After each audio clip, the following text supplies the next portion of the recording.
The vainest people in the world. They really, really are. You know, if you listen closely, they talk a lot about how carefully they take care of themselves. Not of us, but of themselves. And they've been doing it for a long, long time. A little bit of personal maintenance is great, but they've taken it to an extreme.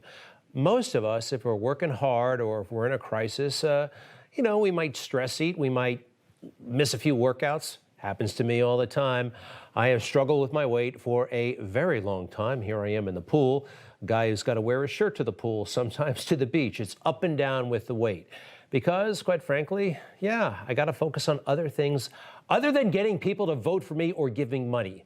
And that's what these folks do all the time. Vote for me or give me money. And they got to look great all the time.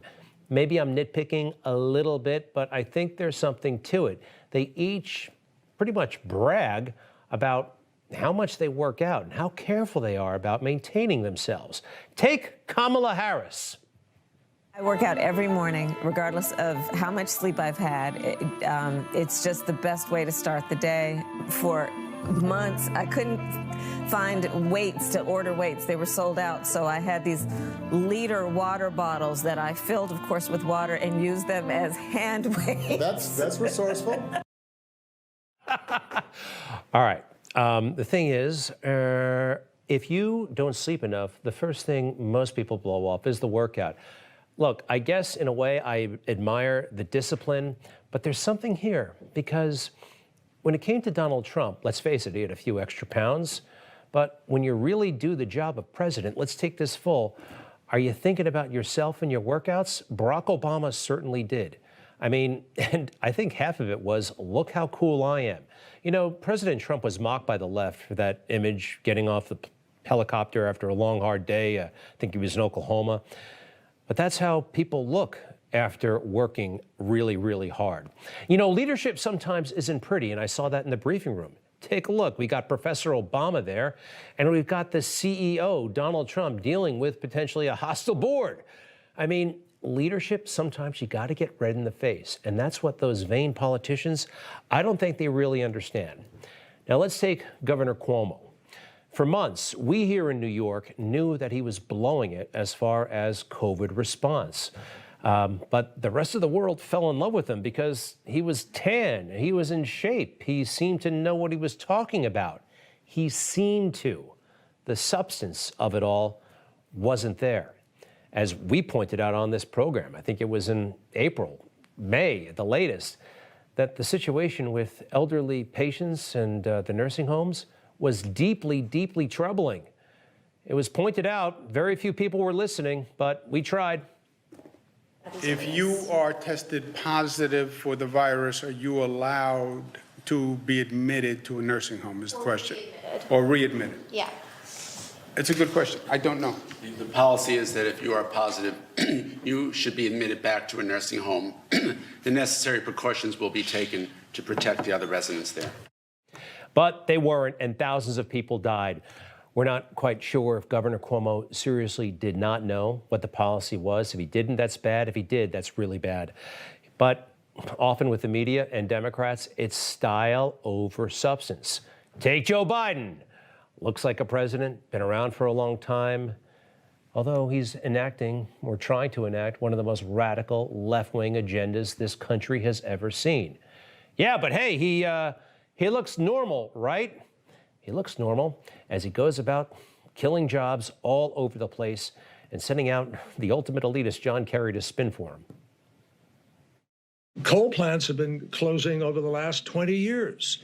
So what President Biden wants to do is make sure those folks have better choices, that they have alternatives, that they can be the people who go to work to make the solar panels. They were making them here at home.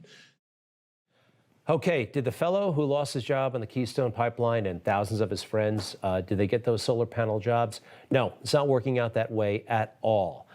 Remember this heartbreaking tale? At the stroke of a pen, me, my buddies, all of us, we lost our jobs. I just bought this car. I had a 6-year payment plan on it. So I'm probably going to have to sell the car. probably won't be able to make next month's mortgage. It just doesn't make any sense. Style over substance. And too many in the media don't care about how these policies are really affecting people negatively. Something else on Capitol Hill, they were talking about the riots from January 6th. A terrible event, but as you know, all of Washington, D.C. wants to blame this on anybody who voted for Donald Trump. We heard from Christopher Wray, the FBI director. Interesting testimony. Christopher Wray, a lot of us believe, is being used by the Democrats, perhaps willingly. I want to show you the FBI's Twitter account right now, okay? This is their homepage Twitter account, and it's dominated by the January 6th situation. I mean, everything. Who are these people? Where are they? Help us. Chris Wray is testifying. Again, more. Back to people they're looking for from January 6th. Now, these people should be punished if they did something wrong, but for the most part, they were mostly trespassers. And the FBI, along with Democrats, seem to want us to believe that January 6th was on par with September 11th, 2001. It's not even close. It's light years behind that. But that's what's happening. And you know what really disturbs me as well? Why don't we hear about Ashley Babbitt? Ashley Babbitt, that young woman, Trump supporter, who was shot and killed by Capitol Hill police. She was unarmed. Was she breaking the law? Yes. But we all know by now that just breaking the law when you're unarmed and not threatening an officer directly doesn't mean they can shoot you. But they did. And nobody in Washington seems to care about this young woman. At the moment, the investigation's still ongoing. So does that mean, since the investigation is going on, you have not determined the exact cause of the death? That means we can't yet disclose a cause of death at this stage. But you have determined the cause of death. I didn't say that. We're not at a point where we can disclose or confirm a cause of death. Isn't that interesting? Because the media told us for a long time they determined the cause of death of Officer Sicknick. Remember?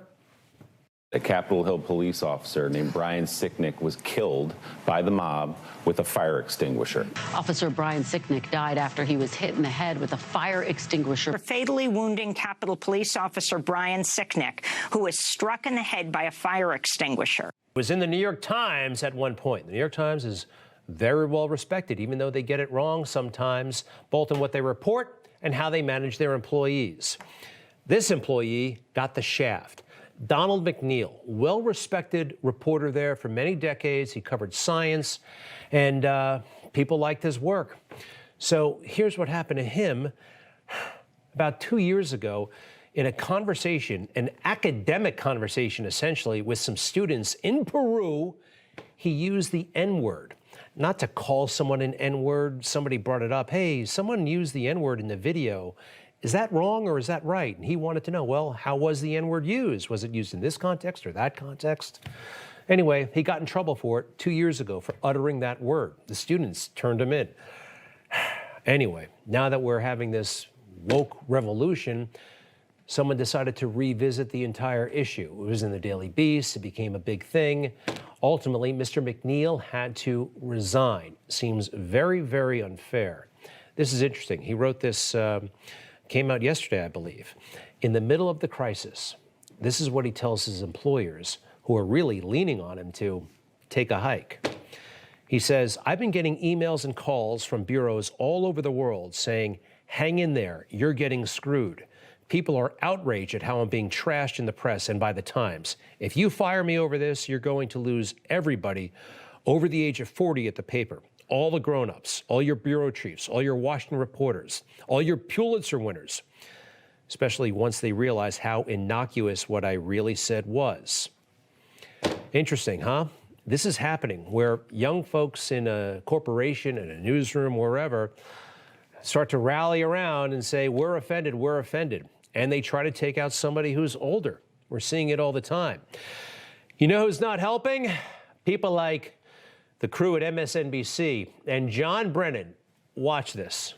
It renders, at best hypocritical, at worst cynical and false, any notion that the Republicans care about the lives and the safety of law enforcement. Okay, first of all, that's totally laughable. This is their version of a Republican, by the way, Nicole Wallace, I believe. Now, she's asking that question of John Brennan, Barack Obama's former CIA director. Watch this. It renders, at best hypocritical, at worst cynical and false, any notion that the Republicans care about the lives and the safety of law enforcement.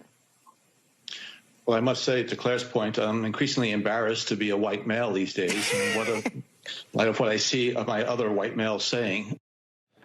He was serious, Nicole. He wasn't kidding. Embarrassed to be a white male. You know how cool and hip and fashionable that's considered? You know how stupid and wrong and dangerous I consider it, and I'm sure you consider it as well.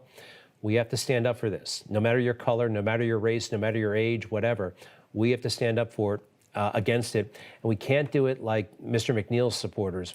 Too many of them did it behind the scenes. Did it, oh, hey, we're with you, but we can't say anything out loud. We've got to say it out loud because Donald Trump was right. We're going to lose this country if we don't. Good news is, I think folks are sick of it, even on the left, even on the left. All right, stay with us, folks. How'd you like to pal around with the President of the United States like that? That is Terrence K. Williams, and I haven't seen the President do too many poses like that. Terrence K. Williams, a conservative comedian. Hey, it's not all fun and games. Take a look at this picture. A deep, soulful moment in the cabinet room. There's Terrence on the right there.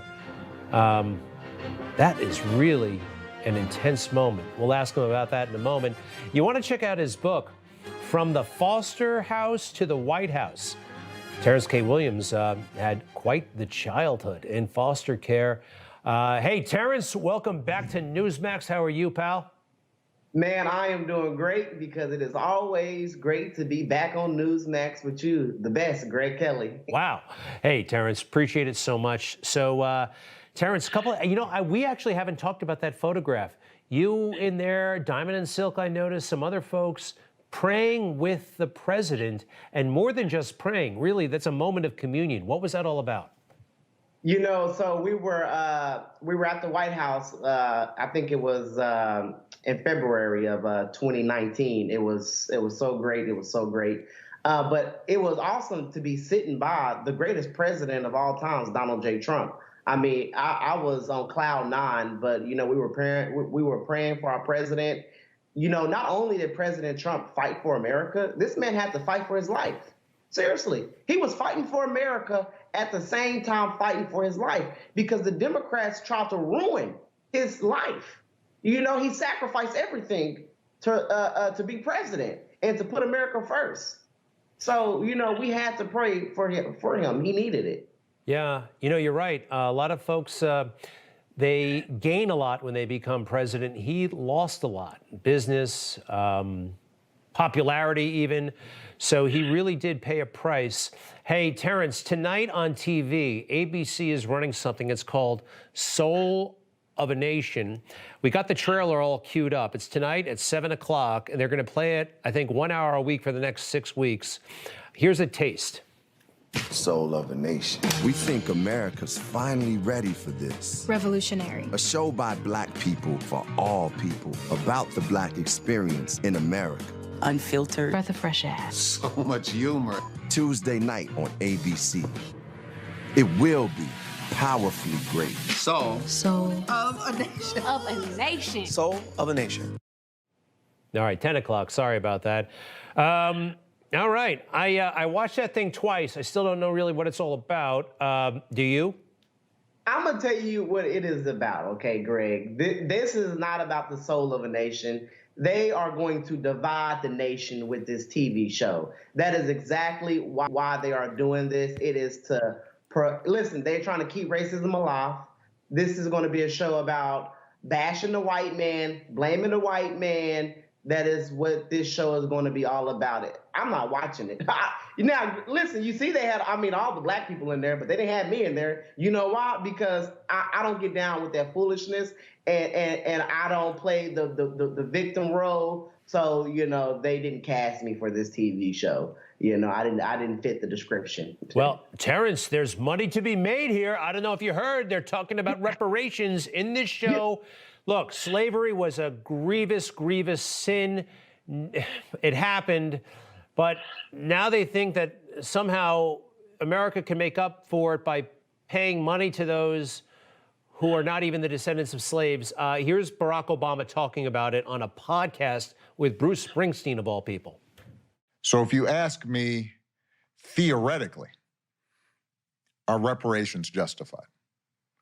The answer is yes. What I saw during my presidency was that the politics of white resistance and resentment, the talk of welfare queens and the talk of the undeserving poor and the backlash against affirmative action, all that made the prospect of actually proposing any kind of coherent, meaningful reparations program struck me as politically not only a non-starter, but potentially counterproductive.